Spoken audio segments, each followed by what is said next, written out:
दुर्गा सप्तशती क्या है और ये किस मुख्य पुराण से आता है? मैंने बताया ना, सीजन के हिसाब से भक्ति नहीं होती, भक्ति तो निरंतर होती है। सीजन के हिसाब से व्यापार होता है। जैसे महाकाली, महालक्ष्मी या मैं बात करूँ माँ सरस्वती की, और हम इन तीनों के चरित्र का वर्णन करें तो थोड़ा सा हमारे ऑडियंस को इसके और शिव के अवतार कौन है? भगवान श्री भैरवनाथ है। भक्ति का अवतार उनका कौन है? हनुमान जी है। शक्ति का अवतार भैरव हो गए और शक्ति साक्षात उनके साथ हैं। शक्ति नहीं, शिव नहीं, शव हो जाता। अगर अभी ऑडियंस देख रही है और दुर्गा सप्तशती का पाठ वो करना चाहते हैं, कितने दिन का वो पूरा नियम होना चाहिए और पूरा एक वर्णन आप कर? मैताली का रूप कौन धारण करता है? माँ पार्वती। कौशिकी के रूप किसने धारण किया? माँ पार्वती। चामुंडा का रूप किसने धारण किया? माँ पार्वती। एक सबसे अब एंड में जा रहे हैं, कई लोग नहीं पढ़ सकते दुर्गा सप्तशती, क्या सुनने मात्र से इसे उतना ही करना?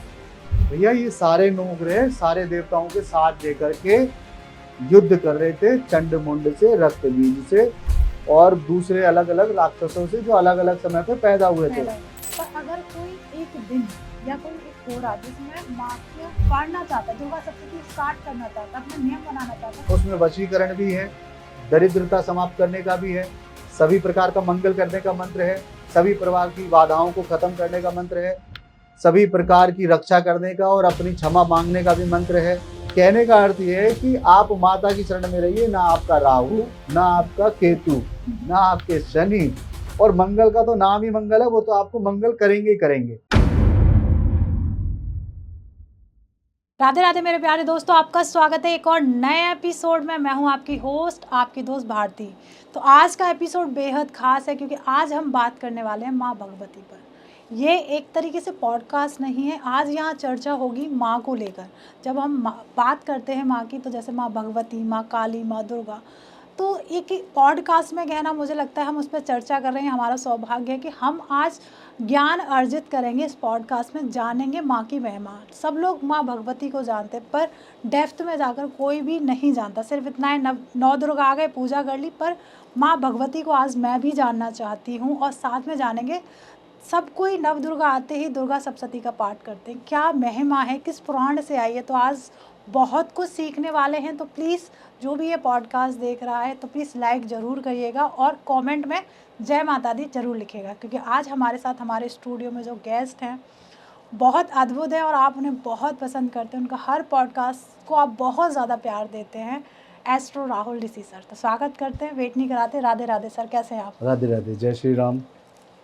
तो आज ये मेरा सौभाग्य है कि मुझे आपसे कुछ ज्ञान मिलने वाला है आज के पॉडकास्ट। मैं आपका आभार व्यक्त करता हूँ कि आपने अपने प्लेटफॉर्म पे आने का फिर से मुझे मौका दिया।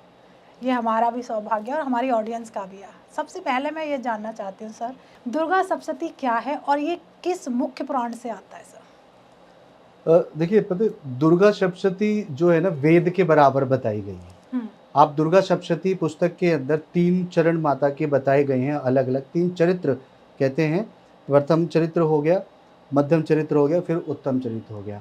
तो पहला अध्याय जो है वो प्रथम चरित्र में आता है, दूसरा अध्याय जो मध्यम चरित्र में आता है, और उत्तम चरित्र में पंचम अध्याय के बाद 13वें अध्याय तक। दुर्गा सप्तशती मार्कंडेय पुराण से लिया गया है, देवी महात्म्य कहा जाता है। लेकिन मार्कंडेय पुराण में भी जितना व्याख्या किया गया है वो श्रीमद् देवी भागवत महापुराण से लिया गया है। और देवी माता जो हैं, माँ शक्ति हैं, इनकी श्री दुर्गा सप्तशती की जो पुस्तक है, लोग सिर्फ इसको पढ़ने वाली एक पुस्तक मान के चल रहे हैं आज के समय में कि नवरात्रि है या गुप्त नवरात्रि है, हमें दुर्गा सप्तशती का पाठ करना चाहिए, जबकि ये पूर्णतः गलत है। श्री दुर्गा सप्तशती एक ऐसी पुस्तक है जो साक्षात आप शक्ति का रूप समझिए, उनका प्रतिबिंब है माँ दुर्गा का। मैं प्रमाण के साथ बताता हूँ कि अब जैसे सावन चल रहे हैं तो लोग महादेव की पूजा पे जोड़ देते हैं। जी, लेकिन आप ये बताइए कि काली का रूप भी जिसने धारण किया था वो माँ पार्वती ही थी, ठीक है। और माँ पार्वती के माध्यम से ही दुर्गा माता की जो सप्तशती पुस्तक है उसके अंदर माँ पार्वती का ही उसमें व्याख्या की गई है। तो सावन में आप महादेव की पूजा कर रहे हैं तो क्या आप माता की पूजा नहीं कर सकते? श्री दुर्गा सप्तशती में तीनों चरित्र के बारे में जब माता रानी का पाठ आप करते हैं तीनों चरित्र को लेकर या 13 अध्याय को लेकर के, तो वहां पर ध्यान मंत्र ही आता है, ऋग्वेद स्वरूप, यजुर्वेद स्वरूप। तो ओम और उसके अलावा प्रणव ओम हो जाता है, एम ह्रीं क्लीं, ये आता है ना आपका नवाण मंत्र के अंदर। तो प्रथम चरित्र में क्लीम बीजाक्षरी से मंत्र चालू होता है, क्लीम से पाठ चालू होता है, वो काली माता का है बीज मंत्र। तो श्री दुर्गा सप्तशती एक ऐसी पुस्तक है जिसको 12 की 12 महीने पूरे वर्ष आपको पढ़ना चाहिए। उसका एक छोटे से छोटा मंत्र भी आपके जीवन को पूर्णतया परिवर्तन में ला सकता है। अब देखिए, पहले चरित्र पे अगर हम जाते हैं तो वहाँ पे ब्रह्मा जी ने माँ दुर्गा की उपासना की है, उनकी स्तुति की है। किसके लिए की है? जब भगवान विष्णु योग माया की वजह से निंद्रा में जा चुके थे तो मधुकैटभ नाम के 2 शत्रु वहाँ पे जो दैत्य थे वो आए थे, वो ब्रह्मा जी को मारना चाहते थे। तो भगवान विष्णु की आराधना करने की जगह उन्होंने माँ दुर्गा की आराधना आरंभ की थी। त्वम ही स्वाधा, तुम ही स्वाहा, तुम ही वषटकार, तुम ही स्वरात्मिका, इस प्रकार से उन्होंने किया। प्रथम चरित्र देखेंगे आप तो तंत्रोक्त देवी सूक्त भी प्रथम चरित्र के ही श्लोक से बना हुआ है, ठीक है।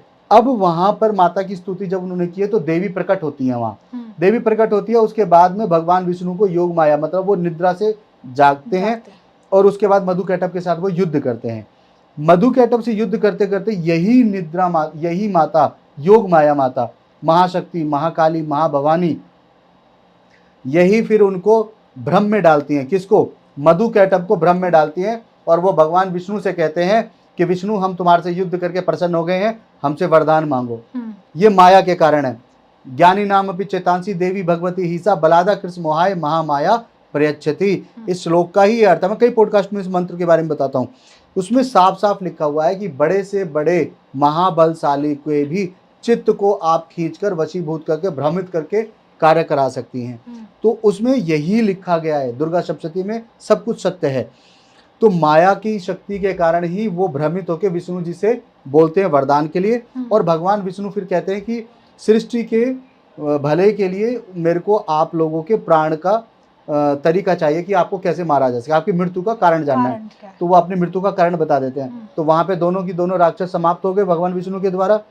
तो लेकिन उस कारण को बनाया किसने? माँ दुर्गा ने बनाया। बिल्कुल। अब ये चतुर्मास चल रहा है, इसमें यही तो कहा जाता है देवशयनी एकादशी में कि भगवान विष्णु सो गए हैं। भगवान विष्णु सो गए हैं, देव उठानी एकादशी पे जागेंगे और फिर इसमें भगवान महादेव की पूजा करनी चाहिए। तो मैं भी तो यही कह रहा हूँ कि भगवान विष्णु सो गए हैं तो आप माता दुर्गा की ही आप आराधना करें, दुर्गा सप्तशती का पाठ करें। महादेव को तो आप बिल्वपत्र दे के भी चढ़ा के आप मना रहे हैं, तो उनके साथ में शिव परिवार में तो माँ दुर्गा स्वयं बैठी हैं, साक्षात माँ पार्वती के रूप में वही तो बैठी हैं। माता पार्वती ने ही देखा था कि कुछ ऋषि महात्मा और देवता प्रार्थना कर रहे हैं, स्तुति गान कर रहे हैं। तो माता पार्वती ने पूछा कि आप किसका स्तुति गान कर रहे हो?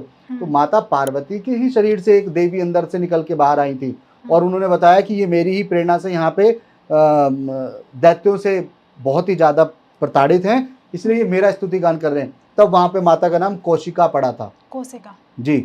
और जब देवताओं से और ऋषि महात्माओं से समस्त वेदों को दैत्यों ने ले लिया था, तो बाद में क्या हुआ था?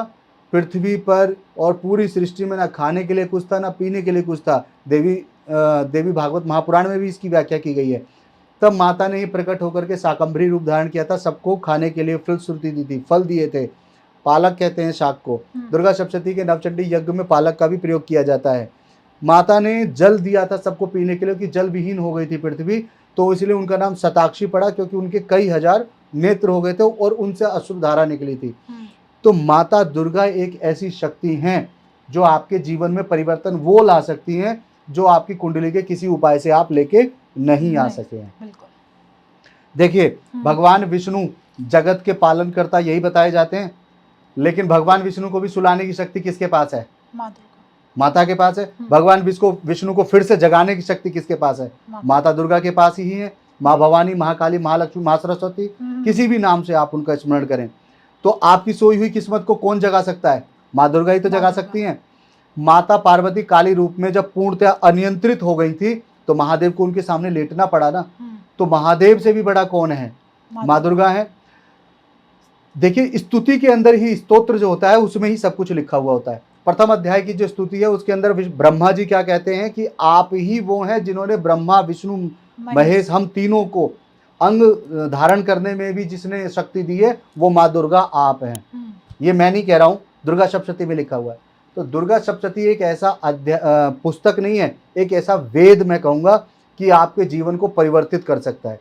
हम और आप बहुत भाग्यशाली हैं जो दुर्गा सप्तशती हमारे पास बहुत सहजता से हमारे पास आ चुकी है। बिल्कुल, जैसे महाकाली, महालक्ष्मी या मैं बात करूँ माँ सरस्वती की, अगर जी। हम इन तीनों के चरित्र का वर्णन करें तो थोड़ा सा आप हमारी ऑडियंस को उसके देखिए, महाकाली जैसे सत रज तम 3 बताए जाते हैं कि एक में आपका श्वेत रंग आ गया, एक में आपका लालिमा लिए हुए लाल रंग आ गया, एक में आपका काला रंग आ गया। तो काला रंग दे दिया, जो श्याम रंग है वो माँ काली को दे दिया गया है। जो लाल रक्त वर्ण जो रंग है वो महालक्ष्मी को दिया गया है, और श्वेत रंग जो दिया गया है वो महा सरस्वती को दिया गया है।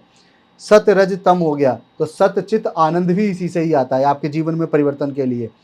उसके अलावा महाकाली, महालक्ष्मी, महासरस्वती 18 भुजे देवताएं देवी हो गई हैं। इनसे ही अलग अलग शक्तियां निकल के बाहर आती हैं। माता दुर्गा के पास में जितनी भी शक्तियां थी वो अलग अलग रूप लेकर के युद्ध कर रही थी राक्षसों के साथ में। दुर्गा सप्तशती में ये व्याप्त है। तो बाद में क्या होता है, तो माता रानी को बोला जाता है कि आप इतनी सारी मिलकर युद्ध कर रही हैं, अकेले क्यों नहीं लड़ती? तो माँ अंबिका ये कहती हैं कि ये सभी मेरी सहायिकाएं हैं। सारी शक्तियां माता के अंदर आ जाती हैं, वापस फिर से माँ एक हो जाती हैं। वेद में लिखी हुई बातें, दुर्गा सप्तशती के अंदर लिखी हुई बातें जो होती हैं वो आपको ये पूर्णतः ज्ञान देती हैं कि मानव अलग अलग रूपों में उनकी पूजा कर सकता है, बाकी हैं तीनों एक ही। तो 3 चरित्र ही दुर्गा सप्तशती के हैं। तो आपके प्रश्न का उत्तर भी यही है कि महाकाली से आरंभ होता है और महासरस्वती पे समाप्त होता है। महाकाली, महालक्ष्मी, महासरस्वती 3 देवियां, सत रज तम तीनों। और जब माता ने समस्त राक्षसों का वध कर दिया तो वही सूर्य बहुत आराम से, उसमें लिखा हुआ है कि सूर्य उदय होते हैं, बहुत अच्छे से उदय होते हैं। जो धरती के ऊपर बहुत ज्यादा माहौल बन चुका होता है, भयावह हो जाता है, बादल गरजने लगते हैं, श्याम रंग के बादल आ जाते हैं, वे भी हट जाते हैं, नदियां सुगमता पूर्वक बहने लग जाती हैं, पेड़ पौधों पे फिर से पक्षी आ जाते हैं, चहचहाने लगते हैं, मतलब सब कुछ अच्छा हो जाता है, सौंदर्य हो जाता है। क्यों हो जाता है? क्योंकि जब नकारात्मक शक्तियों को पूर्णतया माता खत्म कर देती है तो वहां पे जब धर्म की स्थापना होती है, फिर से सनातन धर्म चालू होता है, फिर से ऋषि महात्माओं की पूजा पाठ, उनके मंत्रोच्चार चालू होते हैं, तो सब कुछ सुगम हो जाता है। यही है। और महाकाली, महालक्ष्मी, महासरस्वती ये वो शक्ति है जिस वजह से आप हैं, हम हैं, ये पृथ्वी चल रही है। सूरज को कोई बटन दबा के नहीं बोलता है कि सुबह का टाइम हो गया, ब्रह्म मुहूर्त हो गया, तुम निकल जाओ, वो उसका काम है अपना, ठीक है। चंद्रमा के लिए भी बोला जाता है पृथ्वी बिना किसी सहारे के चल रही है। तो ये भी क्या है? शक्ति ही है। शक्ति ही आधारभूत है सभी का, शक्ति सभी का आधारभूत है। तो महाकाली, महालक्ष्मी, महासरस्वती, चाहे दुर्गा बोले, भवानी बोले, अम्बा बोले, 10 महाविद्याओं के लिए लोग बात करते हैं तो 10 महाविद्याओं में नाम का विभक्तिकरण हो जाता है। काली, तारा, षोडशी, छिन्नमस्ता, इस प्रकार से अलग अलग विभक्तिकरण हो जाता है। बंगलामुखी माता। अगर आप दुर्गा सप्तशती को अनुवादित तरीके से पढ़ते हैं, कुछ पुस्तकें ऐसी हैं जो अनुवादित होती हैं संस्कृत के अलावा, तो आपको पता चलेगा कि वहाँ पे तो सर्वेश्वर भैरव के हृदय में वास करने वाली माता का मैं ध्यान करता हूँ। एक जगह मंत्र आता है कि मैं कमला माता का ध्यान करता हूँ। कमला कौन है? आपकी 10 महाविद्याएं हैं। मैं माँ मातंगी का ध्यान करता हूँ, जो तोते का मधुर स्वर सुन रही हैं, तो वो मातंगी माता कौन है? 10 महाविद्याएं तो हैं। ललिता उपाख्यान के अंदर अगर आप बात करते हैं तो ललिता उपाख्यान के अंदर भी ये बताया गया है कि भंडासुर का वध करने के लिए भी तो देवी आई थी। और माता पार्वती का जन्म होने से पहले हिमालय ने तपस्या की थी, और ये इसलिए तपस्या की थी कि मैं देखना चाहता हूँ कि देवी का कौन सा स्वरूप मेरे पास पुत्री स्वरूप में आने वाला है। तो उन्होंने तपस्या करी, माँ चंडिका प्रकट हो गई। माँ चंडिका का भयाव इतना बड़ा और भयावह रूप था कि वो देख के उनको, जैसे कहते हैं ना कि हम कोई बड़ी चीज आ गई तो एकदम देख नहीं पाते हम दृष्टि से, तो वो देख नहीं पाए, भयभीत हो गए। फिर माता ने ही उनको शक्ति दी जो आराम से दर्शन किया, और माता ने बताया ये तो मेरा पूर्ण रूप है, इस रूप का एक छोटा सा अंश तो आपके घर में जन्म लेगा पुत्री स्वरूप में। तो माता, आप देखिए जितनी भी कथाएं हैं सबको पढ़ेंगे तो दुर्गा सप्तशती के अंदर जितनी भी माताओं के नाम हैं, 64 योगिनियों के भी अगर आप बात करते हैं, और उनके 8 समूह हो जाते हैं, ब्राह्मणी, माहेश्वरी, ऐन्द्री, कुमारी, ये जितने भी अलग अलग नाम आते हैं, चामुंडा माता भी चामुंडा भी आता है, वराही हो जाती है, सब की सब माँ दुर्गा से ही जुड़ी हुई हैं। जो दुर्गति से निकालती हैं वही दुर्गा कहलाती हैं। जैसे हम हमेशा दुर्गा सप्तशती पढ़ते हैं या हमेशा पाठ कराते हैं, पर ये दुर्गा सप्तशती का असली मतलब क्या है? मैं थोड़ा इसके बारे में जानना चाहती हूँ। असली मतलब देखिए, 13 अध्याय 9 दिन में समाप्त होते हैं क्रम अनुसार, या तो प्रतिदिन करते हैं, और अगर प्रतिदिन नहीं कर सकते तो आप कुछ कुछ दिन रुक के करते हैं। कुछ कुछ दिन जब रुक के भी करते हैं तो कभी एक पाठ हुआ, कभी 2 पाठ हुआ, कभी 1 पाठ हुआ, फिर 2 पाठ हुआ, ये क्रम चलता है और आपके पाठ पूर्ण हो जाते हैं। लेकिन इस पाठ को करने की विधि उसमें दे रखी है। आपको आचमन करना होता है। माला का जाप करने के लिए आपको उसमें अक्ष मालिका मंत्र दे रखा है, ऐं ह्रीं श्रीं अक्ष का मालिकाय नमः।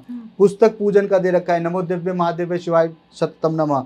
उसके अलावा साप विमोचन दे रखा है, उसके अलावा क्षमा अपराध स्तोत्र भी दे रखा है। तो दुर्गा सप्तशती ही एक ऐसा ग्रंथ है, ऐसा वेद है, मैं उसको वेद स्वरूप नहीं वेद ही बोलूँगा, कि जिसकी वजह से आपकी माता जो है प्रसन्न होती है, पूर्ण प्रसन्न होती है, अधूरी नहीं होती। तो नवरात्रि में तो माता की शक्ति एक अलग ही चरम सीमा पे आप महसूस करते हैं। आपका भाव भी होता है नवरात्रि चल रहे हैं, मुझे माता की पूजा करनी चाहिए। तो दुर्गा सप्तशती ही आपसे कनेक्ट कर सकती हैं। माता और आपके बीच का जो संबंध होता है वो सिर्फ दुर्गा सप्तशती। जब इस स्तोत्र को आप पढ़ते हैं तो आपके अंदर भाव जागृत होते हैं। उसके अंदर ध्यान मंत्र दे रखा है, मूल मंत्र दे रखा है। तत्पश्चात ऋषि उवाच, मतलब वहाँ पे ऋषि जी बात करते हैं, क्या बोलते हैं, सूरत को क्या बोलते हैं, सनत कुमार को क्या बोलते हैं, वो यही तो कहते हैं कि यहाँ पर माता का यही चरित्र है और इस प्रकार से माता कृपा करती हैं। मेघा ऋषि के आश्रम में जब दोनों पहुँच जाते हैं तो वहाँ पे वो क्या देखते हैं कि हिंसात्मक प्रवृत्ति के जो जानवर हैं, हाथी हो गए, शेर हो गए, वो वहाँ रह करके बिल्कुल साधारण हो जाते हैं।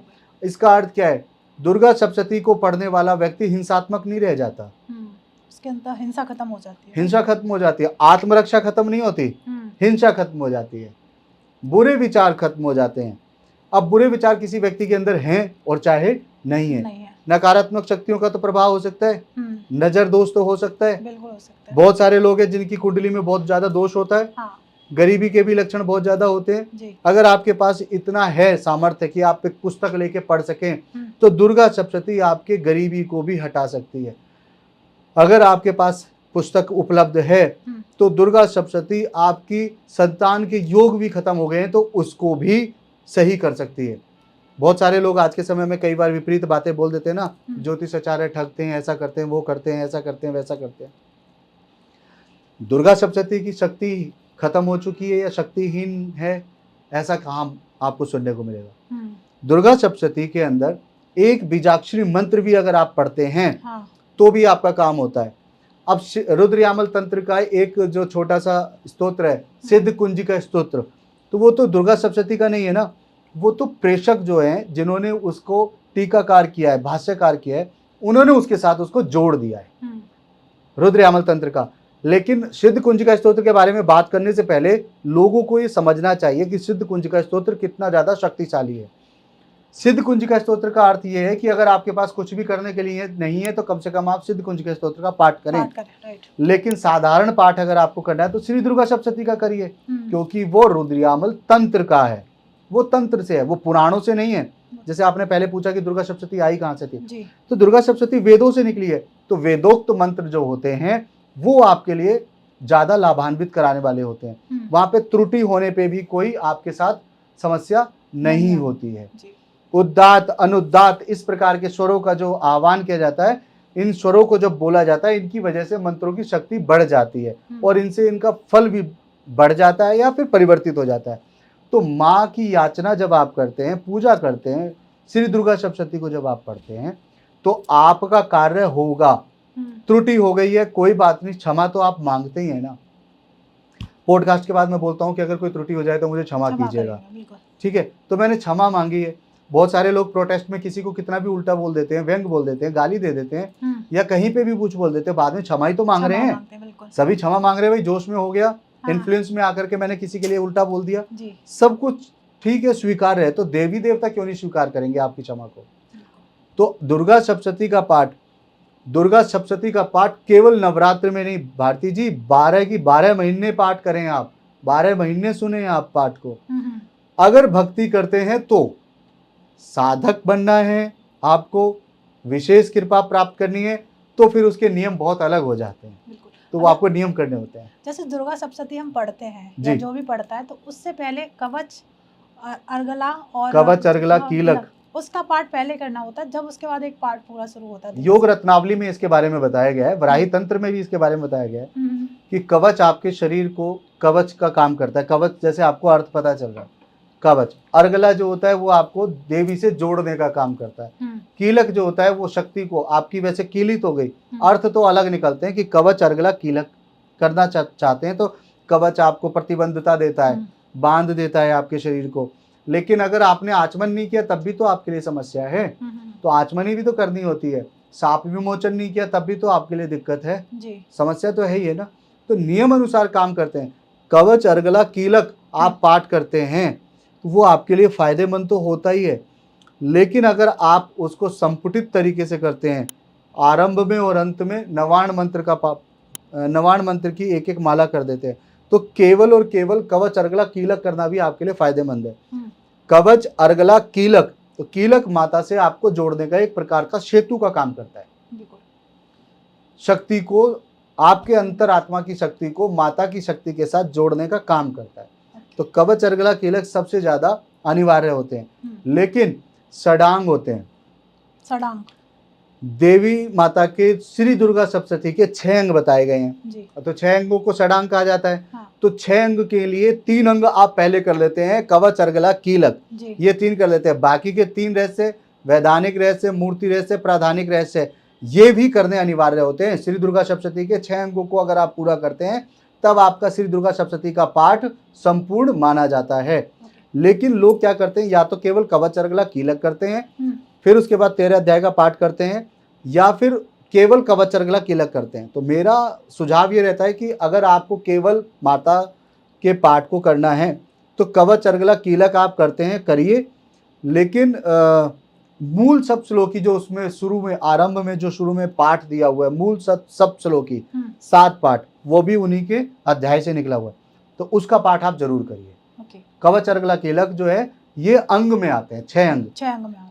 हृदय न्यास करते हैं, अक्षर न्यास करते हैं, करण न्यास करते हैं, तो ये उनमें आप देखेंगे तो वहां पे 6 ही मंत्र आते हैं, 6 ही अंग बनते हैं। तो ये भी 6 अंगों का ही रूप है। अगर अभी ऑडियंस देख रही है और दुर्गा सप्तशती का पाठ वो करना चाहते हैं, कितने दिन का वो पूरा एक नियम होना चाहिए और पूरा एक वर्णन आप कर दीजिए। मैं तो प्रतिदिन के लिए बोलूंगा कि आप केवल प्रतिदिन श्री दुर्गा सप्तशती का पाठ करें और कवच अर्गला कीलक और नवाण मंत्र का जाप करते हैं, संपुटित तरीके से करते हैं, तो आपको एक अध्याय करने का समय है तो 11वें अध्याय के करो। इस कलयुग के, इस कली काल खंड में किसी व्यक्ति को क्या चाहिए, धन वैभव ही तो चाहिए। तो धन वैभव तो आपको प्राप्त होगी, क्यों नहीं होगी, जरूर होगी। नियम थोड़ा सा आपको करना होता है। अगर नियम की बात करें तो कौन से ऐसे नियम है? नहीं, ऐसे तो बहुत सारे नियम है। ऐसे तो आप जब किसी पाठ को करते हैं जी, आह्वान मुद्रा, स्थापनी मुद्रा, उसके पश्चात फिर सन्निधिकरण किया जाता है, शमलीकरण किया जाता है, और उसके बाद में फिर इनको स्वागत मुद्रा दिखानी होती है। और सबसे विशेष कार्य जो कोई जानता भी नहीं है, या जानता है तो शायद पॉडकास्ट में बताया नहीं है, अष्ट मुद्रा दिखानी जाती है।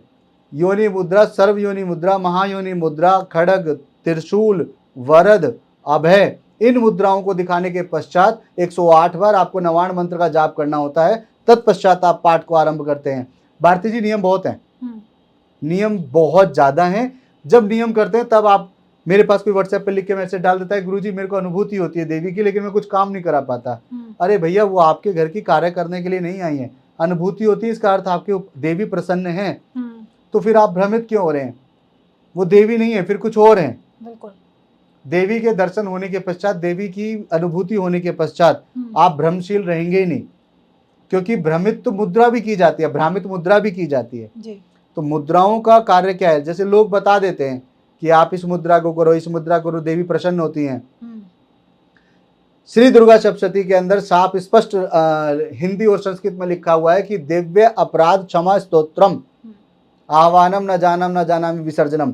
हे माँ, ना मैं आपके आह्वान को जानता हूँ, ना मैं आपकी स्थापना जानता हूँ, ना मैं आपके विसर्जन को जानता हूँ, ना मैं तर्पण को जानता हूँ पाठ करने के और हवन करने के पश्चात, ना मैं आपके मार्जन को जानता हूँ। और कितना भी एक नियम जो गुप्त है, गुहती अति गुहती, वो नियम भी मैं नहीं जानता हूँ। मैं सिर्फ माँ आपका नाम जानता हूँ। अगर मैं इस पाठ को करके आपसे क्षमा स्तोत्र का पाठ कर रहा हूँ तो मेरी त्रुटि को आप क्षमा करें और मुझे वो फल दे जिस मनोकामना के लिए मैंने आपका पाठ किया है, जिस मनोकामना के लिए मैंने पाठ किया है, यही है। तो क्षमा स्तोत्र इसीलिए दिया गया है सबसे त्रुटि होती है। नियम बहुत सारे हैं, नियम के चक्कर अगर आपको पूरे करने हैं तो आपको एक सही गुरु जरूर देखना चाहिए। किसी भी पाठ को करने के लिए भारती जी श्रद्धा, विश्वास, इंद्रियों को पे आपका नियंत्रण, ठीक है, ये बहुत ज्यादा जरूरी होता है। तुलसीदास जी महाराज ने रामचरितमानस के प्रथम अध्याय मतलब बालकांड में ही उन्होंने शुरू में जब वहां पे संस्कृत लोकाचार चालू होता है और जहाँ पे अभिवादन शुरू होता है वहां पे श्रद्धा विश्वास रूपेण महादेव और माँ पार्वती के लिए लिखा हुआ है कि माँ पार्वती श्रद्धा है तो महादेव विश्वास हैं। सृष्टि के कण कण में आपको शिव प्राप्त होते हैं, तो सृष्टि के कण कण में जहां शिव है वहां पे आपको माँ भी प्राप्त होती है। जो पार करे नैया वो पार्वती मैया। चलिए ये तो हमने बोल दिया। पर्वत की पुत्री पार्वती, ये भी एक अर्थ निकलता है। लेकिन काली का रूप कौन धारण करता है? माँ पार्वती। कौशिकी के रूप किसने धारण किया? माँ पार्वती। चामुंडा का रूप किसने धारण किया? माँ पार्वती। चंड मुंड को मारने के बाद ही तो उनको चामुंडा बना। उन्होंने अपने दुर्गा सप्तशती में बताया कि हंकार शब्द से ही उन्होंने दैत्यों को मार दिया। देवता उनसे पूछते हैं कि माँ आप इनको वध कर सकती थी तलवार से, क्योंकि आप तो अपने एक दृष्टिपात मतलब देखने मात्र से इनको भस्म कर सकती हैं। उन्होंने कहा दैत्य हैं तो क्या हुआ, ये भी अधिकारी हैं कि इनको मोक्ष प्राप्त हो। मतलब इतने विकराल भयंकर स्वरूप में होने के पश्चात भी माँ के अंदर मातृत्व जिंदा है। एक पॉडकास्ट में आपसे मेरे से पूछा था कि भैरव जी का अवतार कैसे हुआ था, तो मैंने आपको क्या बताया था कि माता काली जब पूर्णतः नियंत्रित नहीं रही, अनियंत्रित हो गई, तो भगवान श्री महादेव ने उनको नियंत्रण करने के लिए एक बटुक का रूप धारण किया था।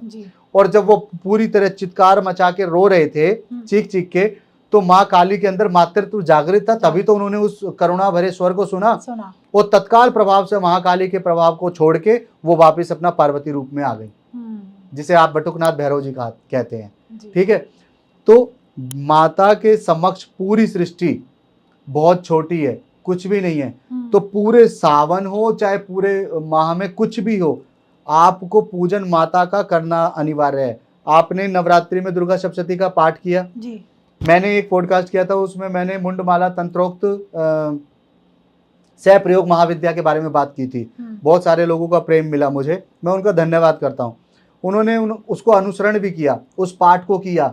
लेकिन उस पाठ के अंदर भी एक खास बात यह है कि उसके अंदर जो कीलन मंत्र है, कीलन मतलब कीलित करना, अपने आप को कीलित करना, वो किसका मंत्र है? वो मंत्र भगवान विष्णु का है। उग्रम विष्णु ओम उग्रम विष्णु महाज्वलंतम। तो वो मंत्र जो है किसका है? भगवान विष्णु का। सारे देवी देवता एक दूसरे को सम्मान दे रहे हैं, सब एक दूसरे को मानते हैं, एक दूसरे की पूजा करते हैं। एक दूसरे के बिना सब अधूरे हैं अगर आप अलग अलग देवताओं को देखते हैं। बाकी का ये तीन शक्तियां हैं, ब्रह्मा विष्णु महेश, महाकाली महालक्ष्मी महासरस्वती, तीन ही तो हैं। तो आप और हम केवल अपनी अज्ञानता में इनको अलग अलग गिनते हैं, ये शक्ति सारी एक ही है। तो आप इनकी जब पूजा करेंगे, असंभव है आपका काम सिद्ध ना हो। प्रारब्ध में भारती जी किसके क्या लिखा है हमें तो नहीं पता, ना आपको पता, मेरे को मेरे प्रारब्ध का नहीं पता। लेकिन किसी भी व्यक्ति का कर्म इतना अच्छा है कि आज उसने इस पॉडकास्ट को सुना या माता के पॉडकास्ट को सुना है, अगर वो 1% भी प्रेरणा लेकर के माता के पाठ को आरंभ करता है, देर होगी परंतु भाग्य में परिवर्तन होगा, बिल्कुल होगा। अरे तेज पत्ता जला करके भाग्य में परिवर्तन करने के लिए रेमेडीज को फॉलो कर रहे हैं। तेज पत्ता कितना भी बड़ा क्यों ना भाग्य परिवर्तन लेने वाला हो, अंगूठे पे इत्र लगाना बहुत बड़ा भाग्य ना परिवर्तन करे, कोई अंक लिखने से परिवर्तन ना आए। ये उपाय जो बता रहे हैं वो भी इस बात को जानते हैं कि माँ दुर्गा की शरण में वो भी जाते हैं। बिल्कुल, ये फैक्ट है। जो भी एस्ट्रोलॉजर, जो ज्योतिषाचार्य किसी भी प्रकार के उपाय को बताता है, नवरात्रि हो तो उनको माँ की शक्ति के सामने झुकना पड़ता है। अब एक बात बताइए कि एक भिखारी गया किसी बड़े राजा के पास मांगने के लिए कि आज राजा साहब से कुछ मेरे को द्रव्य दक्षिणा मिल जाएगी, मेरा जीवन कुछ अच्छा यापन हो जाएगा। तो प्रहरियों ने उनको रोक लिया, मतलब पहरेदारों ने रोक लिया कि राजा जी हैं जो पूजा कर रहे हैं, व्यस्त हैं। उन्होंने कहा कि ठीक है, मेरे को काफी देर हो गई पूजा वो इंतजार करते करते, मैं नहीं जाऊंगा और अगर मेरे को राजा से नहीं मिलवाओगे तो मैं श्राप दे दूंगा, ये हो जाएगा वो हो जाएगा, डरा दिया। प्रहरियों ने भैया क्षमा मांगी और उनसे कहा कि ठीक है साधु महाराज आप अंदर जाइए। जब वो अंदर गए तो देखा राजा महाराज केवल वहां पे घंटी हिला के पूजा कर रहे थे, माता के आगे हाथ जोड़ के वो भी मांग रहे थे, हे माँ मुझे ये दो वो दो। तो उन साधु महाराज ने कहा कि इतना बड़ा राज्य का मालिक राजा ये भी माँ देवी से प्रार्थना करके मांग रहा है, तो मैं क्यों नहीं मांग सकता? आप ज्योतिष आचार्य से उपाय मांग रहे हो, हाँ, फैक्ट है, उन्हीं से मांग रहे हैं। बहुत सारे लोग, बहुत सारे ज्योतिष आचार्य, अंक ज्योतिषी हो गए, किसी भी, मैं किसी की निंदा नहीं कर रहा हूं, सब उन उपायों को फॉलो कर रहे हैं। तेज पत्ता है, दालचीनी है, पता नहीं क्या क्या है, कपड़ों में गांठ लगा के यहाँ पे रख दीजिए, इत्र यहाँ लगा दीजिए, ऐसा कर लीजिए, उनको छोड़िए। ये उपाय बताने वाले भी जिसके सामने समक्ष एकदम नतमस्तक होते हैं, उस शक्ति का उपाय करें। दुर्गा सप्तशती का पाठ, आप उनका एक सिंगल छोटा सा मंत्र देखिए, नवाण मंत्र कितना शक्तिशाली है, इसकी व्याख्या की गई है सिद्ध कुंजिका स्तोत्र में। ओम प्रणव होता है। प्रणव का अर्थ क्या होता है? प्रणव वो सेतु होता है जो देवताओं से आपके संबंध को स्थापित पूर्णतया बना के रखता है, हट नहीं देता, वो ओम है। लेकिन ओम की व्याख्या भी की जाती है तो वो माता के नाम पे की जाती है। ब्रह्मा जी ने कहा है अकार मकार उकार, इन तीन अकार में जिस प्रणव सेतु की शक्ति को बांध के आप रखते हो वो केवल आप ही हो और कोई नहीं है। ओम प्रणव भी माँ का हुआ। तत्पश्चात कहाँ पे आता है? एम ह्रीं क्लीम। क्लीम किसका है? माँ काली का है। एम माता सरस्वती का, माँ सरस्वती मंत्र है। ह्रीं किसका है? आप उनको माँ लक्ष्मी का मंत्र मानिए, चाहे उनको माँ भुवनेश्वरी, जो आपकी 10 महाविद्याओं में भुवनेश्वरी माता हैं, भुवनेश्वरी माता। और भुवनेश्वरी माता के बीजाक्षरी मंत्र को अगर मैं बताऊं किसी को, एम ह्रीं श्रीं बोला जाता है, तो उस मंत्र की भी शक्ति किसके अंदर है? नवाण मंत्र के अंदर है। नवाण मंत्र है कितना छोटा सा तो है, और उसको सारे दिन लोग पढ़ते रहते हैं। नवाण मंत्र को भी सब हल्का समझते हैं। मैंने ऐसे लोगों को देखा जो ओम नमः शिवाय को लाइट वर्जन बोलते हैं। अरे मंत्रों में क्या वर्जन हुआ आपको पता है? आपके ज्ञान के लिए मैं बता देता हूं, जिन्होंने ये बात बोली है वो सुन लेंगे और समझ जाएंगे कि 7 करोड़ मंत्र भगवान शिव ने रचे थे, और 7 करोड़ मंत्रों के पश्चात सबसे बड़ा जो मंत्र राज मंत्र बताया था वो राम बताया था, जिसको आप और हम रात दिन सुबह शाम कईयों से अभिवादन करते समय राम राम जी, जय श्री राम, इस प्रकार से बोलते हैं। हमारे हरियाणा में तो ठोक के राम राम बोलते हैं। ठीक है जी। कहने का अर्थ मेरा ये है, आप किसी भी चीज से अपने आप को जोड़ें विश्वास के साथ, आपका काम ना हो असंभव है। जैसे मंत्रों की बात कर रहे हैं, तो अगर मैं दुर्गा सप्तशती के मंत्रों की कहूँ तो कहते हैं बहुत पावरफुल मंत्र हैं, तो बाकी के मंत्र और इनके मंत्रों में क्या डिफरेंस है? सारे मंत्र आप देखिए, मैं आपको एक चीज और बताता हूँ, जो आपने बताया ना, श्री दुर्गा सप्तशती के अंदर आप जाएं पंचम अध्याय में जी, पंचम अध्याय के अंदर जाएंगे तो क्या बताया जाता है? पंचम अध्याय में भी स्तुति गान किया गया है माता का। माता ने आशीर्वाद दिया है बाद में जाकर के, तो देवताओं ने स्तुति की है वहां पे। तो वहां पर आप देखें, एक एक अक्षर को भी पूरे श्लोक बता करके 700 श्लोक का ग्रंथ बनाया गया है। या देवी सर्वभूतेषु मातृ रूपेण संस्थिता, ये एक लाइन एक श्लोक है। नमस्तस्यै नमस्तस्यै नमस्तस्यै नमो नमः, तो नमस्तस्यै भी एक श्लोक, एक गिनती में लिया गया है। नमस्तस्यै नमस्तस्यै नमस्तस्यै नमो नमः। ठीक है। तो आज तो गूगल का समय चल रहा है, मैं बोल रहा हूं पॉडकास्ट पे, कोई भी उठा के पुस्तक देख ले, यही निकलेगा। तब 700 श्लोक पूरे हैं। इसका अर्थ क्या है? डिकोड करिए, आप इसको समझने की कोशिश करिए कि श्री दुर्गा सप्तशती के अंदर नमस्तस्यै जो एक शब्द दिया गया है ना, वो भी पूरा एक श्लोक है, एक मंत्र है। 700 मंत्र के अंदर किसी को भी उठाएंगे, सबका अपना अपना अलग अलग कार्य है। नवचंडी पाठ जो लोग कराते हैं, नवचंडी पाठ में लोग अलग अलग सामग्री से हवन नहीं कराते हैं। अब क्या चल रहा है कि 9 पाठ पूरे किए और आपने उसकी आहुति दे दी। नहीं, उसमें पालक से आहुति होती है, उसमें अभ्र की आहुति होती है, उसमें शहद की आहुति होती है, पान की अलग होती है, उसके अंदर सुपारी की अलग होती है, इलायची की अलग होती है, कमल गट्टे की अलग होती है, लौंग की अलग होती है, घी की होती है, उसमें गेहूं की भी आहुति दी जाती है, उसमें काजल की भी आहुति दी जाती है। नवचंडी पाठ करा के तो देखे, तब पता चले नवचंडी होता क्या है। केवल कहने से कुछ नहीं होता है। अब आपने जो कहा ना, पंचम अध्याय के अंदर नैरताम लक्ष्मी सर्वाण्य ते नमो नमः अति सौम्याति रुद्राय नमस्तस्यै बोला गया है। नैऋत्य क्या है? दैत्यों की भी जो लक्ष्मी है वो आप हैं, माँ दुर्गा आप हैं जी। और लक्ष्मी तो आप हैं ही देवताओं की। ठीक है। अति सौम्याति रुद्राय, अति सौम्य जो हैं वो माँ आप हैं। रुद्राय मतलब रौद्र रूप में जो हैं वो कौन है? आप हैं। वराही कौन है? अच्छा, कवच अर्गला कीलक पढ़ते हैं, उसके अंदर भी तो दे रखा है कि प्रेत संस्था नाम चामुंडा, तो जो प्रेतों के ऊपर आरूढ़ है वो कौन है? चामुंडा है। 10 दिशों से रक्षा करने वाली कौन? चामुंडा। तो वो कौन है? वही है। और उन्हीं को आप योगिनियों में गिनती करते हैं। माता की एक योगिनी भी अगर आपके ऊपर कृपा कर देना तो आपके जीवन में आपके समक्ष कुछ नहीं रहेगा, पूरी सृष्टि के मालिक हो जाएंगे आप तो फिर भी माँ दुर्गा की पूजा कर रहे हैं। मैं कह रहा हूं समस्या ये है विश्वास। श्रद्धा तो आपके अंदर किसी ना किसी भावनाओं में आ जाती है, चलो ठीक है, इन्फ्लुएंस कहते हैं अंग्रेजी का।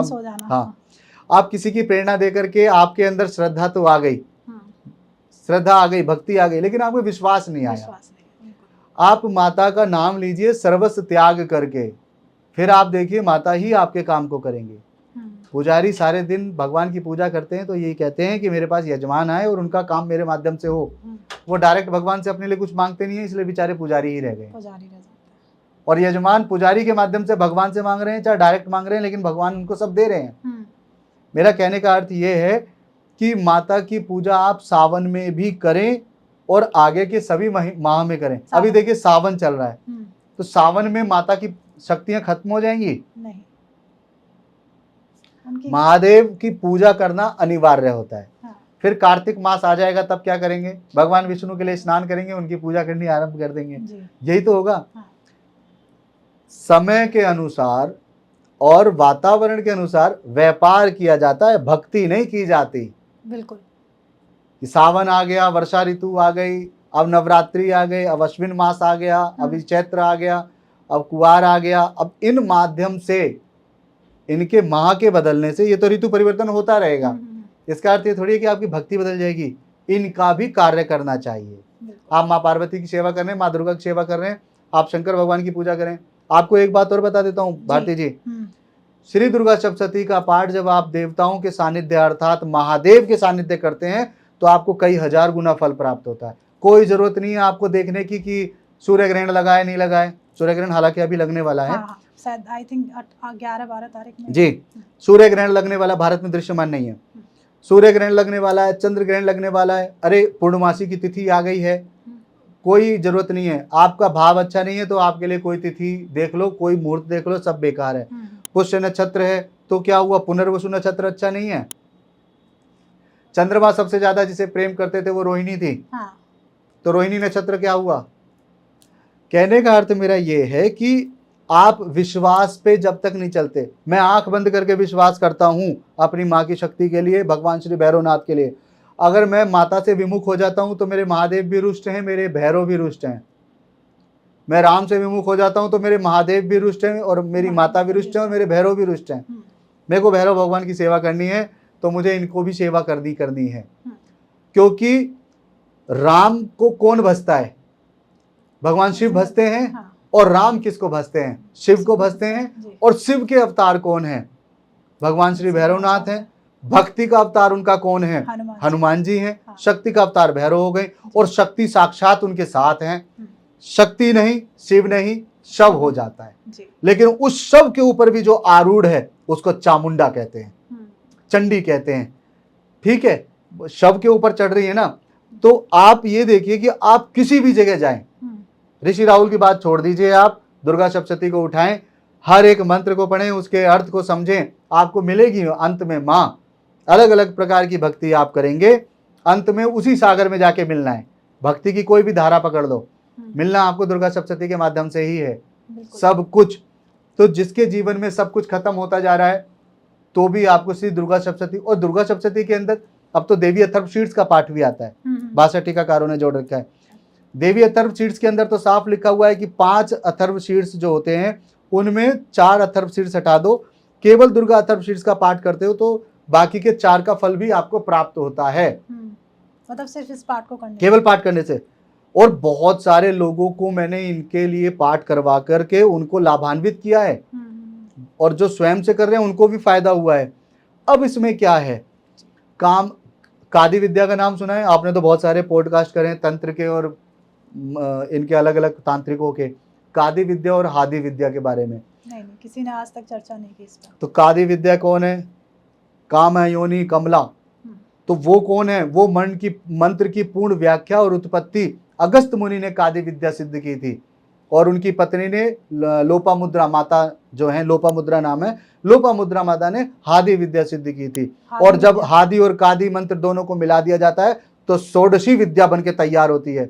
लोग श्री विद्या को ऐसी बात करते हैं, षोडशी विद्या का जो मंत्र बन के तैयार होता है। देवी अथर्वशीर्ष का पाठ उसके अंदर जुड़ा हुआ है। तो ये संपूर्ण जो देवी अथर्वशीर्ष का पाठ करते हैं तो भी आपके लिए लाभान्वित है सारी चीजें।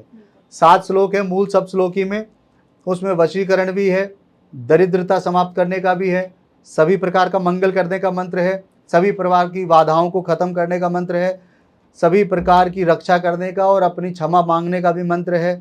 शरणागत दीनार्थ परित्राण परायणे सर्वस्य आरते रहे देवी नारायणी नमोस्तुते। तो वहां नारायणी नाम हो रहा है, तो नारायण की शक्ति तो है ना वहां पे। एक एक आप मेरे से किसी भी प्रकार के मंत्र के बारे में पूछिए और मैं आपको उसको वहीं जोड़ के बताऊंगा, क्योंकि माँ शक्ति के साथ ही जुड़ा हुआ है। देवी अथर्वशीर्ष का पाठ, कादि विद्या हादि विद्या, लो जी तंत्र विद्या आपकी समक्ष खड़ी हो गई। आप विश्वास से तो करें।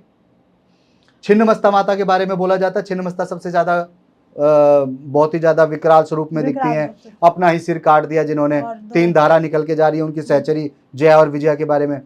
अब देवी अथर्वशीर्ष में मैं आपको इसके बारे में बता देता हूं, आपने ध्यान नहीं दिया ना, मैं बताता हूं। देवी अथर्वशीर्ष के अंदर तामय अग्नि तमसा वज्र वैरोचनी, इस मंत्र को आप पढ़ें।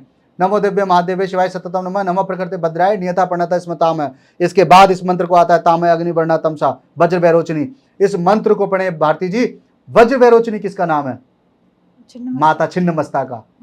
तो आप फिर आप आइए इसी के अंदर देवी अथर्वशीर्ष के अंदर, तो व्यधिकार संयुक्तम वीतिहोत्र समन्वितम, व्यधिकार संयुक्तम वीतिहोत्र समन्वितम, अर्थात आकाश के ह को लेकर के उसमें इकार लगा करके अर्धबिंदु लसितम, अर्धबिंदु जो माता शक्ति आप है जिसका उच्चारण नहीं किया जा सकता, उसके बाद हिरिंग बीजाक्षरी मंत्र बनता है, जो कौन है? स्वयं साक्षात मां भुवनेश्वरी। ठीक है। नवाण मंत्र के लिए भी आता है उसमें, तो ब्रह्म स्तुताम वाग एदम, इसको काट देना। नवाण मंत्र के एंकारी सारस्वत मंत्र के लिए भी उसमें व्याख्या आती है। ब्रह्मा जी जिसके लिए बोलते हैं, क्लीम आता है, संयुक्त अष्ट तृतीय का ये भी उसके अंदर बताया जाता है। तो पूर्णतः नवाण मंत्र की उत्पत्ति और नवाण मंत्र में किसकी शक्ति है, सिद्ध कुंजिका स्तोत्र के अंदर अर्थ कोई पता लगाता है। एंकारी सृष्टि रूपाय हिरंकारी प्रतिपालिका किलिंकारी कामरूपणे कामरूपे बीज किलिंकारी कामरूपे बीज रूपे नमोस्तुते। इस मंत्र के लिए भी ऐं हिरिंग क्लीम इन तीनों को ही वहां पे परिभाषित किया गया है। लेकिन सिद्ध कुंजिका स्तोत्र से पहले देवी अथर्वशीर्ष में भी पढ़ेंगे तो आपको ऐं हिरिंग क्लीम तीनों की व्याख्या और उत्पत्ति बताई गई है। तो आपको तंत्र का आदि विद्या मिल गई, हादि विद्या मिल गई, आपको वहां पे भुवनेश्वरी माता का मंत्र मिल गया, वज्र वैरोचनी का मंत्र मिल गया, महाकाली का मंत्र उसमें मिल गया, महालक्ष्मी का मंत्र उसमें मिल गया, महालक्ष्मी उसमें मंत्र दे रखा है, महालक्ष्मी विद्महे। ठीक है। तो इसका अर्थ क्या है? धन का वैभव का प्राप्ति हो गई। तो देवी अथर्वशीर्ष ही आपका संपूर्ण हो गया। आपके पास बहुत कुछ है, आप चयन करें आपको पढ़ना क्या है, परंतु विश्वास नहीं तो फल नहीं। बिल्कुल। अभी मैं बात करूं, जैसे हम पूरा दुर्गा सप्तशती की बात कर रहे हैं, पर मैं आज के टाइम पे बात करूं, जैसे मधुकैटभ जो कथा है दुर्गा सप्तशती में, तो आज के टाइम पर वो कथा हमें क्या सिखाती है? क्योंकि जैसे महाभारत हुई है तो कुछ ना कुछ सीख के लिए वो सारी चीज़ें हैं, पुराण है, कुछ सीखने के लिए। अगर दुर्गा सप्तशती में मधुकैटभ की जो कथा है तो आज के लोगों को उससे क्या सीखना चाहिए? मधुकैटभ यही तो है कि बलशाली बहुत ज्यादा है लेकिन बुद्धि ही नहीं है। नारायण से लड़ रहे हैं, प्रतिपालक से लड़ रहे हैं। अगर आपको सीख लेनी है, बाद में उनका अंत भी किया है, किसने किया है? माता ने किया है। काल रात्रि, मोहरात्रि, महारात्रि, नाम तो उनका लिया जा रहा है। ब्रह्मा जी किसकी स्तुति गान कर रहे हैं? देवता सचिपति इंद्र किसकी कर रहे हैं उपासना? केवल माँ दुर्गा की कर रहे हैं, माँ काली की कर रहे हैं। उसके अलावा भगवान विष्णु भी जिसके सामने नतमस्तक हैं, वो भी माता हैं। तो जब देवता माता के आगे पूर्णतः नतमस्तक हैं, तो हम मनुष्य क्यों नहीं हो सकते? विश्वास आपको वही करना पड़ेगा। पुराण मधुकैटभ जो है, मधुकैटभ का चरित्र जो है वो आपके अहंकार को बता रहा है। कान के निकले हुए मैल से वो पैदा हुए हैं, यही तो उसमें बताया गया है। हाँ। तो इसका अर्थ क्या है? कान का मैल क्या हुआ? सुनी हुई बातों से लड़ना। बिल्कुल बेवजह बातों से लड़ना, किसी भी प्रकार की गलत बातों का आपको निर्णय लेना होता है। तो ये देखो भ्रमित, फिर वही बात घूम के आ जाती है कि जी आपने पॉडकास्ट पे कोई उपाय देख लिया, वही करने लग गए, आपके जीवन में परिवर्तन नहीं आया। आपने सुना, आपने देखा, लेकिन आप उस पर काम कर रहे हैं तो वो काम तो नहीं कर रहा। फिर फाइनली क्या होगा? अंततः आपका भगवान की भक्ति के प्रति रुझान कम हो जाएगा या विश्वास पूर्णतः खत्म हो जाएगा। मधुकैटभ यही तो है। बिल्कुल। हाँ, अहंकार सबसे बड़ा तो। अहंकार है, गलत बातों को सुनना, सुनना। उसका अनुसरण करना। हाँ। ब्रह्मा जी पे ही मारने क्यों गए हैं? ब्रह्मा कौन है? ब्रह्मा वेद ज्ञाता है, वेदों को बनाने वाले, वेदों को लिखने वाले। तो आपके ज्ञान के ऊपर कौन हावी हुआ? आपकी सुनी हुई बातें। सुनी हुई बातें। आप कितने भी ज्ञानी हैं, लेकिन आपको कोई तो कान भर रहा है। इसी कान के प्रकार की बच्चे मतलब बने देखिए, जीवन से जोड़ने वाली अगर बातें हैं, मैं तो सबको समझाने की कोशिश करता हूं, तो यहीं से समझाता हूं, थोड़ा बहुत जो भी समझाता हूं कि भैया देखिए ऐसा है, दो पति पत्नी हैं, वो आपस में लड़ाई झगड़े कर रहे हैं, वो कह रहे हैं कि इतने वर्ष हो गए हमें साथ रहते रहते, लेकिन क्या है कि रक्षाबंधन पे मेरे पति मेरे को मेरे भाई के पास लेके नहीं जाते। तो जब पति की बात सुनी तो पति ये कहते हैं कि भाई 12 महीने में 10 महीने तो तुम अपने मम्मी पापा के घर ही आती जाती रहती हो, तो एक दिन और भी चली जाए वो भी शिकायत खत्म हो जाएगी। मैंने तो कभी मना नहीं किया। तो कोई भी व्यक्ति कहानी का वो हिस्सा बताता है जिसमें वो एकदम पूर्णतः ठीक होता है। राइट। तो मधु कैटअप क्या है? कान के महल। तो आप सुनो, लेकिन निर्णय खुद लो। ऋषि राहुल बोलता है इस बात को कि भाई आप माँ दुर्गा की पूजा करें, सप्तशती का पाठ करें, आपके जीवन में परिवर्तन आएगा। आपने सुन लिया, आपने देख लिया, लेकिन आप उसको अपने जीवन में लेके आओ। समय लगेगा लेकिन परिवर्तन जरूर होगा। कोई भी टोना, कोई भी टोटका, कोई भी जादू आपके जीवन में परिवर्तन लेके नहीं आ रहा, कोई बात नहीं, मैं तो कभी समर्थन देता नहीं हूं, लेकिन आप इसका समर्थन हमेशा देता रहता हूं और इसको करो। मेरे जीवन में बहुत सारे उतार चढ़ाव आए हैं, बहुत सारे, मैंने सब में प्राप्ति की है और सब अच्छा हुआ है। नुकसान होता है लेकिन बाद में माता रानी स्वयं ही उसकी भरपाई करवाती हैं। तो जीवन में आप कुछ भी करें, सुनी सुनाई बातों पे या कुछ भी, निर्णय जरूर लो। बुद्धिजीवी इसीलिए तो कहा जाता है। डिसीजन मेकर बनो खुद। जिस कुत्ते को कोई मालिक पालता है तो वो मालिक जैसा कहता है कुत्ता उस तरीके से रिएक्शन दे देता है, वही प्रतिक्रिया देता है। ठीक है, वो जानता ही नहीं है कि सामने वाला व्यक्ति सही है या गलत है, मेरे को भौंकना है या काटना है, मालिक ने आदेश दिया इसलिए मेरे को करना है। तो पशु समान इंसान वही तो होगा जिसमें बुद्धि नहीं होगी। तो धर्म और कर्म आपको क्या दे रहे हैं? बुद्धि ही तो दे रहे हैं। आप निर्णय लेना सीखिए। आपने पॉडकास्ट पे किसी से भी प्रेरणा ले ली कि मेरे को क्या पूजा करनी चाहिए, क्या नहीं करना चाहिए, भटकना नहीं चाहिए। भारती जी, जिनके इष्ट का पता नहीं है, जो इष्ट देवताओं के बारे में जानकारी नहीं रखते, वो बहुत ज्यादा परेशान होते हैं कि मेरा इष्ट कौन है, मेरा इष्ट कौन है, ऐसा बोलते हैं ना। बहुत सारे लोग ये कहते हैं कि हमें कुल देवी और कुल देवताओं के बारे में नहीं पता है। यही बोलते हैं हमारे घर में परेशानियां चल रही हैं, पितरों का दोष लगा है, पितर परेशान कर रहे हैं। कोई कहता है राहु परेशान कर रहा है, कोई कह रहा है केतु परेशान कर रहा है, कोई कह रहा है मंगल परेशान कर रहा है, कोई भी परेशान कर रहा है, शनि भी परेशान कर रहे हैं ना। कहीं परेशान होने की आवश्यकता नहीं है, माता के ऊपर छोड़ दीजिए, माता की भक्ति करिए, सारे ग्रहों को समाप्त करने। अच्छा, 9 ग्रह तब नहीं थे जब रक्त बीज था? तब भी थे ना। हाँ। चंड मुंड था, तब नहीं थे 9 ग्रह? तब भी थे। रावण के समय 9 ग्रह नहीं थे? रावण में तो इतनी शक्ति थी, 9 के 9 ग्रहों को बांध लिया था। बिल्कुल। तो ग्रहों में शक्ति है? बिल्कुल, शक्ति तो है। नहीं है, मतलब नवग्रह में जानने वो शक्ति नहीं है जो देवी माँ में है, जो देवी माँ से तो नीचे है। नवग्रह में वो शक्ति नहीं है जो देवी माँ में है। हाँ। आप देवी माँ के प्रति समर्पित होइए, पूजा करो, पाठ करो, उनका आह्वान करो। नहीं चढ़ा सकते कमल का फूल मत चढ़ाओ, नहीं चढ़ा सकते श्रृंगार मत चढ़ाओ, नहीं चढ़ा सकते अनार का फल मत चढ़ाओ, भाव तो चढ़ा सकते हो माँ दुर्गा पे। आप उनके सामने भाव लेके तो आओ, आपकी आंखों के अंदर करुणा के भाव तो जागृत हो। देखिए माता कैसे नहीं पिघल के आपका काम करती हैं। माँ तो याद ही नहीं करेगी तुमने कर्म क्या किए थे। पर बहुत सारे लोग उंगली उठाते हैं हमारे सनातन धर्म पर कि कई लोग कहते हैं कि इनके ऊपर माँ दुर्गा आ गई हैं। जैसे आपने देखा होगा जब भी, ये तो कई पॉडकास्ट में मेरे से अब प्रश्न होने लगे हैं।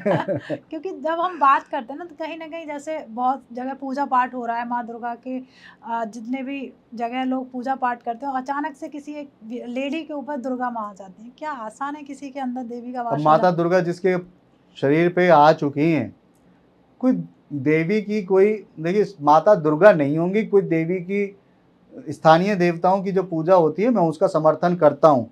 उत्तराखंड के अंदर, राजस्थान के अंदर और उत्तर प्रदेश या बिहार के अंदर मैंने देखा है स्थानीय देवी देवताओं की जो पूजा होती है वो उनके शरीर पे आते हैं, वो ठीक है, स्वीकार्य है। लेकिन साक्षात जगदम्बा और जागरण के दौरान ही होता है, वो किसी के ऊपर आ रही हैं, उनके घर में फिर भी दुख मिलेगा आपको। कैसे नहीं खत्म हो रहा दुख? कैसे नहीं खत्म हो रहा? जिस व्यक्ति के शरीर के ऊपर दुर्गा माता आ रही हैं, उनके जीवन का दुख कैसे खत्म नहीं हो रहा? ये सोचने कुछ वाला ऐसे है। लोग हैं जिनके शरीर के ऊपर हनुमान जी आ रहे हैं, मुंह में कोई लगा रहा है बहुत सारा हनुमान जी का सिंदूर लगा रहा है, हाँ। कोई किसी तरीके का कुछ आवरण धारण करके और कह रहे हैं। तो हनुमान जी केवल उस व्यक्ति का भला कर रहे हैं जो मेरे सामने बैठ के नारियल चढ़ा रहा है, और उसका नहीं कर रहा जिसके अंदर आ रहा है। नहीं उसका भला नहीं कर रहे हैं जिसके अंदर आ गए, और उसका भी भला नहीं हो रहा है जो राम का नाम ले रहा है, जबकि हनुमान जी को तो आशीर्वाद प्राप्त है। हाँ। जहाँ पे राम नाम होगा वहां पे आप होंगे। हाँ। यही है ना बिल्कुल, आशीर्वाद। बिल्कुल। और कलयुग में हनुमान जी की हनुमान जी वहां पे मौजूद है, ये बात भी बोली जाती है। तो एक ही आदमी के शरीर में कैसे रह रहे हैं हनुमान जी, ये सोचने वाली बात जो हनुमान जी खेल रहे हैं। वही मैंने थोड़ी देर बाद बोली है ना कि आपको दुनिया भ्रम में लेके जरूर रखेगी, निर्णय आपको अपनी बुद्धि से लेना है। और माता की पूजा करने के लिए मैं इसलिए बोलता हूं ताकि आपकी बुद्धि भ्रमित ना हो, क्योंकि भ्रमित के लिए माया की आवश्यकता होती है। और माया कौन है? साक्षात देवी हैं, साक्षात शक्ति हैं, माँ दुर्गा हैं। जयंती मंगला काली भद्रकाली कपालिनी दुर्गा क्षमा शिवा धात्री स्वाहा सदा नमोस्तुते। स्वाहा देवियों, देवों के लिए जो स्वाहा है, जो देवताओं को हविष्य देती हैं वो भी माँ है। स्वधा जो पितरों के लिए दिया जाता है, आपके पितृ तर्पित हो गए, वो भी स्वधा कौन है? माँ देवी है। अब इसमें एक नाम आता है कपालिनी। कपालिनी, जयंती मंगला काली, काली भी आ गया, कपालिनी आता है नाम। तो जो कपाल मतलब जैसे भैरव भगवान ने एक ब्रह्मा जी का सिर काटा और अपने हाथ में उसको धारण करके रखा हुआ है, तो भगवान शिव को भी कपाली कहा जाता है। वो कपाली की जो पत्नी है माँ दुर्गा, वो कौन है? कपालिनी। और माता के हाथ में नरमुंड दिखते हैं। हाँ। नरमुंडों की माला दिखती है। हाँ। तो आप इन चीजों पे क्यों नहीं चलते? अब लोग कनेक्ट कर देते हैं जी, राहु है, केतु है, एक सर है, एक धड़ है, और उसको उससे जोड़िए, उससे जोड़िए। भैया ये सारे नौ ग्रह सारे देवताओं के साथ देकर के युद्ध कर रहे थे, चंड मुंड से, रक्त बीज से और दूसरे अलग अलग राक्षसों से जो अलग अलग समय पे पैदा हुए थे। भंडासुर से भी युद्ध हुआ था, ललितोपाख्यान में बोला जाता है। भंडासुर कौन थे? कामदेव को जब भस्म कर दिया था भगवान श्री महादेव ने अपने तीसरी नेत्र से, तो उसकी राख से भंडासुर बना था। तो बाद में किसने मारा? माँ ललिता ने मारा था। तो कहने का अर्थ यह है कि आप माता की शरण में रहिए, ना आपका राहु, ना आपका केतु, ना आपके शनि, और मंगल का तो नाम ही मंगल है, वो तो आपको मंगल करेंगे ही करेंगे। सूर्य का साल आपका बन गया, लेकिन संवत्सर के हिसाब से ये तो गुरु का वर्ष है। गुरु का वर्ष है। ये मतलब कहीं ना कहीं कंफ्यूजन क्रिएट तो हो ही रहा है ऑडियंस के लिए। मैं कहता हूँ ये पूरे वर्ष जब तक आप जीवित लेते हैं, पैदा होने से लेकर के मरने तक, पूरा आपका जीवन माता जी का दिया हुआ है। आप माता जी पे भरोसा रखिए। उसमें मैंने बताया ना, सीजन के हिसाब से भक्ति नहीं होती, भक्ति तो निरंतर होती है। सीजन के हिसाब से व्यापार होता है। आपने बहुत सही कहा। हाँ। पर एक चीज जैसे आपने कहा हर दिन माता का है, पर अगर कोई एक दिन या कोई एक हो रहा जिसमें माँ के पढ़ना चाहता है, दुर्गा सप्तशती स्टार्ट करना चाहता है, अपना नियम बनाना चाहता है, तो ये भी दुर्गा सप्तशती में है। इसके लिए भी आपको पंडित ऋषि राहुल की आवश्यकता नहीं है। उसमें साफ अंकित लिखा हुआ है कि कृष्ण पक्ष की अष्टमी, कृष्ण पक्ष की चतुर्दशी, आप इसमें माता का पाठ करें, आपको पूर्ण फल प्राप्त होता है। और आप आरंभ भी करना चाहते हैं तो भी आप करें। याद रखिए, कृष्ण पक्ष, शुक्ल पक्ष नहीं बोल रहा मैं। हाँ, क्योंकि देखा जाए होरा की मैंने बात की तो लोग शुक्ल पक्ष में स्टार्ट कराते सारी चीजें। नहीं नहीं नहीं नहीं, विशेष प्रयोजन से जब पाठ किया जाता है तब शुक्ल पक्ष का ध्यान करना चाहिए। भक्ति के लिए कभी भी मुहूर्त नहीं होता। तो आप कभी भी स्टार्ट कर सकते हैं। बिल्कुल करें। आप मंगलवार से करें, आप गुरुवार से करें, आप शनिवार से करें। मुंडमाला तंत्र के अंदर व्याप्त है कि सप्रयोग महाविद्या जो है उसके पाठ के लिए एक निश्चित दिन गया है। सिद्ध कुंजिका स्तोत्र के लिए भी आपका अलग से निश्चित दिन दिया हुआ है।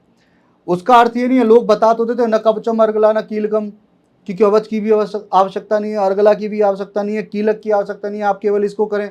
उसके मूल मंत्र को पाठ करना चालू कर दें। उसकी व्याख्या आगे दी हुई है। मूल मंत्र तो बहुत बड़ा है, और मूल मंत्र में आपने देखा है केवल उसमें क्या लगा हुआ है? बीज मंत्र ही तो लगे हुए हैं। तो बीज मंत्र तो सिद्ध कुंजिका स्तोत्र के बाद में भी आते हैं। अम कम चम टम तम पम यम शम विम दुम मे विंग हंग छम धिजाग्रम धिजाग्रम त्रोटे त्रोटे दीप्तम कुरु कुरु स्वाहा। अच्छा, ये बीज मंत्र यहाँ पे आ गए, तो क्या बीज मंत्र मारुति कवच में नहीं आते हैं? मारुति कवच आप पढ़ें तो उसमें भी आएंगे। इसका मतलब हनुमान जी सात्विक देवता हुए या तंत्रोक्त देवता हुए? प्रश्न, मेरे प्रश्न है ये, ठीक है। भगवान शिव का आप पाठ करना आरंभ करेंगे, शिव अथर्व शीर्ष, देवी अथर्व की बात करी थी ना, भगवान शिव का अथर्व शीर्ष पाठ करेंगे, वहां पे भी आपको बीजाक्षरी मंत्र प्राप्त होंगे। तो मंत्र की रचना ही भगवान शिव ने की है। तो उन्होंने क्या है, बड़े मंत्र बताए हैं, 32 अक्षर 36 अक्षर के भी मंत्र बनाए हैं, 27 अक्षरों के मंत्र बनाए हैं, बाकायदा बड़े बड़े स्तोत्र भी बने हैं। लेकिन छोटे तंत्र वाले बीज मंत्र जो बने हैं, बीज मंत्र जल्दी फल प्राप्त हो जाए इसके लिए होता है। आपको पता है न्यास करना क्यों आवश्यक होता है? न्यास आपके देवताओं को जोड़ने का, उनको वहां पे स्थापित रहने का एक प्रकार का अंग बनाता है। वो उनके अंग बनते हैं एक प्रकार से, तो न्यास इसलिए जरूरी है।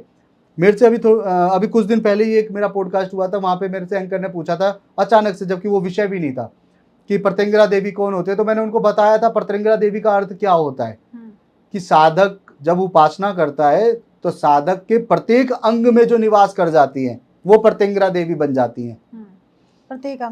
प्रत्येक अंग में निवास कर जाती हैं वो एक प्रकार से लगाइए कि साधक अगर इस प्रकार से बैठा हुआ है, किसी भी अवस्था में आसन जमाए बैठा हुआ है, तो वो आसन लगाए तो वो उनको माता ही उनकी रक्षा कर रही हैं। जब साधक की रक्षा नहीं होगी तो वो किसी और की रक्षा क्या कर पाएगा? माता कभी तलवार और हाथ में रिवॉल्वर पिस्टल लेके नहीं खड़ी होती है। माता खड़ी हो गई, इसका मतलब वहां पे सब कुछ साफ, नकारात्मक शक्ति आपके पास आएगी नहीं, क्योंकि माता के साथ उनकी सहचरियां भी होती हैं, योगिनी भी होती हैं, भैरवी होती हैं। 108 चक्र तो भैरवी का होता है, 108 चक्र भैरवी, 64 योगिनी हो गई। बिल्कुल। उसके अलावा योगिनियां जो चिंगाड़ करती हैं, उन योगिनियों को भी, जिसको नजर से भी बुखार चढ़ जाता है, वो देवी को नियंत्रित कर लेगा। मेरे ऊपर काली आ गई, मेरे ऊपर दुर्गा आ गई। मेरी बात कटाक्षपूर्ण है, लेकिन आप बताइए तथ्य कहाँ, सत्य कहाँ है? कोई नहीं कर सकता। नजर लगने पे बुखार आ रहा है लोगों को। हाँ। नजर आ गया, नजर लग गई तो मेरा काम व्यापार बंद हो गया। आप दुर्गा माता को और काली माता को, हनुमान जी को अनायास एकदम छोटा समझ लेते हैं, तो गलत तो है ही है ना। बिल्कुल गलत। तो यही चीजें हैं भारती जी। सत्यता केवल एक है, भक्ति, श्रद्धा, विश्वास। आप इस पे चलें। दुर्गा सप्तशती का पाठ उठाएं, वो करें, ओम नमः शिवाय करें। आप भगवान शिवालय के पास जाकर के श्री राम का नाम जाप करें। राम रामेति रामेति रमे रामे मनोरमे सहस्त्र नाम ततुल्यम राम नाम वरानने। पार्वती माता को भगवान शिव बोलते हैं कि सबसे बड़ा मंत्र राज भी यही है कि आपको सहस्त्र नाम का स्तोत्र करने की आवश्यकता नहीं है। आप एक बार राम का नाम उच्चारण करते हैं तो आपको सहस्त्र नाम का फल प्राप्त होता है। फल तब प्राप्त होता है जब आपके अंदर श्रद्धा होती है, भाव, श्रद्धा। ऐसे तो लाखों शास्त्र पाठों का आप पुण्य उठा लेते हैं। एक मुर्दे को आप कंधे पे लेके जाते हैं, किसी और का नाम तो नहीं बोल रहे, वहां पे तो राम नाम सत्य ही चलाया है, और तो कोई नाम चलाया नहीं है, नहीं। केवल राम का नाम चलाया। तो राम नाम क्या है? राम नाम ही तारक मंत्र है। एक सबसे आप एंड में जा रहे हैं, कई लोग नहीं पढ़ सकते दुर्गा सप्तशती, क्या सुनने मात्र से भी उसे उतना ही फल मिलता है? बिल्कुल मिलता है, सुनने मात्र से भी, क्योंकि मंत्र को सुनते समय में मंत्र की तरंगे उस घर में गूंज रही होती है। पहले भारती जी ये सब सुविधाएं नहीं थी, टैप रिकॉर्डर नहीं था, या फिर किसी और स्तोत्र के माध्यम से सुना जाए। तो इसलिए क्या है कि पहले या तो स्वयं करो या ब्राह्मणों के माध्यम से करवा के सुनो। अभी आपके पास ये सब चीजें हैं तो आप सुनना आरंभ कर दीजिए। किसी ने पॉडकास्ट में बताया कि विष्णु सहस्त्रनाम का पाठ आप सुबह दोपहर शाम रात दिन अपने घर में सुनते रहे, गाड़ी में सुनते रहे, आपका फल होगा। लोग सुन रहे हैं, लोगों को फल भी प्राप्त हो रहा है। तो आप दुर्गा सप्तशती का भी पाठ चला सकते हैं। मतलब जो नहीं कर सकता वो सुनने मात्र से भी उनका बिल्कुल पूरा करने के बराबर। वैसे आपने तारक मंत्र कहा, क्योंकि पॉडकास्ट बहुत बड़ा हो जाएगा, इसलिए मैं एंड में बस एक लास्ट क्वेश्चन। जब मणिकर्णिका घाट है तो जब कहते हैं वहाँ जितने भी शव आते हैं उनको एक तारक मंत्र दिया जाता है, कौन देता है वो तारक मंत्र? आपको पता है?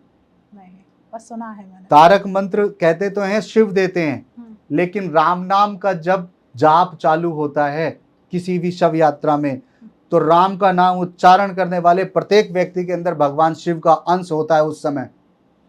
और वो मुर्दे की राख भी भगवान शिव इसलिए अपने ऊपर धारण करते हैं कि इसने राम मंत्र सुना है, इस व्यक्ति, इस शव की वजह से लोगों ने राम नाम का उच्चारण किया है, मरने के पश्चात भी ये मेरा है, इसलिए शिव उसकी भस्म धारण करते हैं।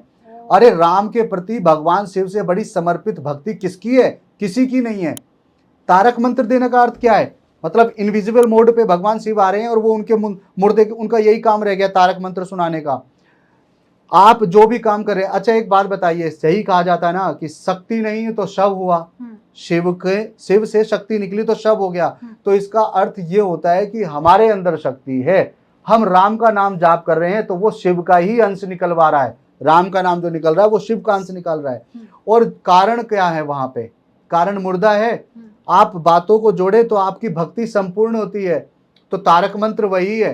तारक मंत्र काशी में दिया जाता है, काशी में सुना जाता है। भगवान शिव जरूर जाते होंगे, भाई हमने नहीं देखा, लेकिन अगर कहा गया है मैं उसको स्वीकार करता हूँ, वह सत्य है। काशी उनके त्रिशूल पे बसाई हुई एक ऐसी नगरी है जहाँ पे कहीं पे भी किसी व्यक्ति के प्राण अगर खत्म होते हैं तो भगवान शिव का आशीर्वाद प्राप्त होता है। लेकिन तारक मंत्र राम है। ऋषियों ने इसलिए पूरी सृष्टि में सबको बोला है कि शव यात्रा में सब राम नाम का उच्चारण करते हैं। तो मतलब वो तारक मंत्र सब घर के बाहर किसी के कील गिरी हुई मिल जाती है, सरसों गिरी हुई मिल जाती है, हाँ। तो उनके घर का पूरा दिन खराब हो जाता है। हाँ। लेकिन शमशान घाट में शव यात्रा में एक साथ कई लोग जाते हैं, राम का नाम लेते हुए जाते हैं। कोई भय नहीं होता कि यहाँ से कोई प्रेत मेरे से चिपक के वापस आएगा, कोई भय नहीं होता ना। वहां पे शिव है, वहां राम है, और जहां शिव है वहां काली भी है, मां पार्वती भी है। समझ रहे मेरी बात को जी। तो ये जो समय है तारक मंत्र का जो आप बता रहे हैं, तारक मंत्र भी वही है। राम शिव जी ने ही बताया है माँ उमा को, जो बातों को सुनते हुए मना ना करे। उमा जो बातों को सुनते हुए मना ना करे। हाँ, भगवान शिव माता पार्वती को सुश्रोणी भी कहते हैं। सुश्रोणी का अर्थ ये भी होता है, सुश्रोणी का कुछ लोगों ने गलत मतलब भी निकाला है तो लेकिन मैं बताता हूँ, सुश्रोणी का अर्थ ये भी होता है कि जो सुविचारों को सुनने वाली हैं, लिसनर एक तरीके से कहें। बिल्कुल, भगवान शिव से उन्होंने सिर्फ और सिर्फ, जैसे आज और आप और हम बैठ के पॉडकास्ट कर रहे हैं, तो वहाँ क्या है, भगवान शिव ने माता पार्वती को समस्त प्रकार की विद्याओं का ज्ञान दिया है, समस्त कथाओं को सुना है। अमर कथा किसी और देवता ने किसी और देवी को सुनाया है? भगवान शिव ने सुनाया है। किसको? माँ पार्वती को। अगर तंत्र की भी बात करें तो तंत्र के बारे में भी शिव जी ने माँ और शिव को अच्छी तरह पता है कि अनियंत्रित शक्ति अगर कोई है तो माँ पार्वती है। दुर्गा सप्तशती में शिव कहते हैं कि हे महादेवी, मुझे प्रसन्न करने हेतु इन राक्षसों का वध कर दो। ये साफ स्पष्ट लिखा गया है। और महादेवी जब नियंत्रण से बाहर होती हैं तो वो महादेव को आदेश देती हैं कि धूल में सने हुए जटाजूटधारी, आप जाकर के देवताओं को मेरा आदेश दो, मेरा एक संदेश दो कि यहाँ से समस्त प्रकार की चीज़ों को लेकर के यहाँ से हट जाएं, और जो राज्य स्वर्ग जो है वो देवताओं को वापस करें, स्वयं पाताल लोक में जाके बस जाएं। तो वहां पे शिव दूती नाम पड़ा है, क्योंकि शिव को ही जिसने अपना दूत बना दिया वो माँ दुर्गा है, माँ पार्वती है। हमारा जीवन खत्म हो जाएगा, चर्चा खत्म नहीं होगी। बिल्कुल आपने सही कहा, क्योंकि कहीं ना कहीं सुनते हुए इतना ज़्यादा लगता है कि ये भी जानने को मिले, ये भी जानने को मिले, इसलिए वो जो पूरे चर्चा है वो नहीं फिनिश हो पाती। मैं तो शक्ति के बारे में बात करता हूँ तो मुझे खुद ही नहीं पता मुझे क्या हो जाता है और ये हमारा ही सौभाग्य। बहुत बहुत धन्यवाद आपका। जय श्री राम। हमें ये सब चीज़ जानने का एक मौका मिलता है, नहीं तो कहाँ हम इन चीज़ों से भटक ही रहे, अलग दुनिया में। कुंडली सबकी है, एक समय पे बहुत सारे लोगों की जन्म हुए हैं, सबकी कुंडली है, प्रारब्ध अलग हो जाता है। मैं कहता हूँ भक्ति करते चलिए, आपके जीवन में सब कुछ अच्छा हो जाएगा। Thank you so much again. और हमारी ऑडियंस जिसने पूरा पॉडकास्ट बड़े प्यार से सुना है उसके लिए तहे दिल से थैंक यू सो मच। और प्लीज़ कमेंट में जय माता दी ज़रूर लिखिएगा, और आपके जो भी सवाल हो प्लीज़ कमेंट ज़रूर करिएगा, वहाँ हम कोशिश करेंगे सर की टीम आपको आंसर दे। और प्लीज़ चैनल सब्सक्राइब कर लीजिए, फ्री ऑफ कॉस्ट है। मिलते हैं एक नए एपिसोड में। जब तक आप अपने घर में स्वस्थ रहें, मस्त रहें। राधे राधे।